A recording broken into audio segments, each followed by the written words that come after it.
Hi there, it's Dwayne with My Nerdy Buddy. Be sure to check out the website, www.mynerdybuddy.com. This week's review is going to talk about a piece of technology that I feel is groundbreaking, and that is the Nexus 6. The Nexus 6, which is the device I'm holding in my hand right now, was released in October 2014. It's a 3-year-old device, but I'm doing a review on it. Why? Because it was a groundbreaking device. To this day, this phone is still fairly competitive in most circles, especially with the mid-range phones, not the high-end phones that are out. But let me explain why. It was one of the first smartphones to have a 6-inch display and 2 front-firing speakers. Prior to this phone, most phones had the speakers that fired from the bottom, so when you watched a movie or played a video game or listened to music, your hand kind of blocked some of the sound. The Nexus got rid of that problem by putting the speakers on the front, where I think they should go anyway. Also, the Nexus line of phones were pure Android phones. And to explain a little bit about that, pure Android phones were phones that did not have another layer of software running on top of Android. Samsung has what's called TouchWiz, which layers on top of Android. HTC has what's called HTC Sense, which layers on top of Android. LG has their own version of software that layers on top of Android. So you kind of get the picture. It was basically Android in its cleanest form. Another little bit about the Nexus program.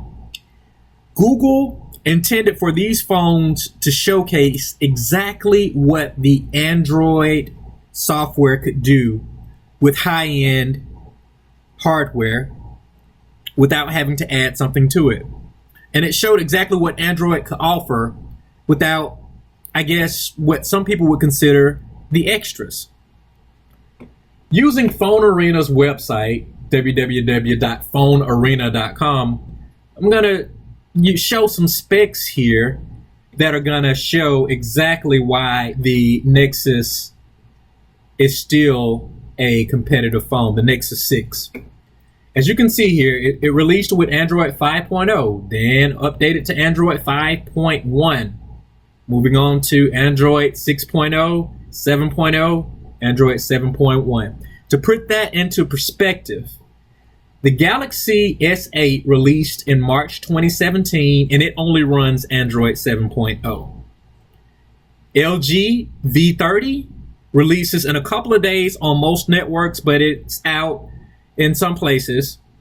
It released August 2017, and it runs Android 7.1. The Nexus 6, again, released in October of 2014, and it runs one of the latest versions of Android. Why? Because this phone is awesome. Now, this phone has spoiled a lot of users such as myself because front-firing speakers, all right, a 6-inch display, and the display for this phone is full 4K. The camera shoots in 4K, which is kind of ahead of its time, because there are still some mid-range phones where 4K is not one of the features for the display. And this right here, the headphone jack. Okay, so I do have a set of earbuds that I take with me all the time, but when they die or when I forget to charge them, I still need my old standby earbuds here. And in my opinion, and to most people who love music's opinion, Bluetooth hasn't gotten to the point yet where it can compete directly with the wired headphone connections. So being able to connect your phone to a standard set of earbuds is huge for me, especially for those who like audiobooks, watching movies on their phone. The sound is great, like I said, with Bluetooth, but it cannot compare to the old standby here. Now, a lot of people are going to argue, well, phones are going away from having open ports because it's difficult to waterproof them.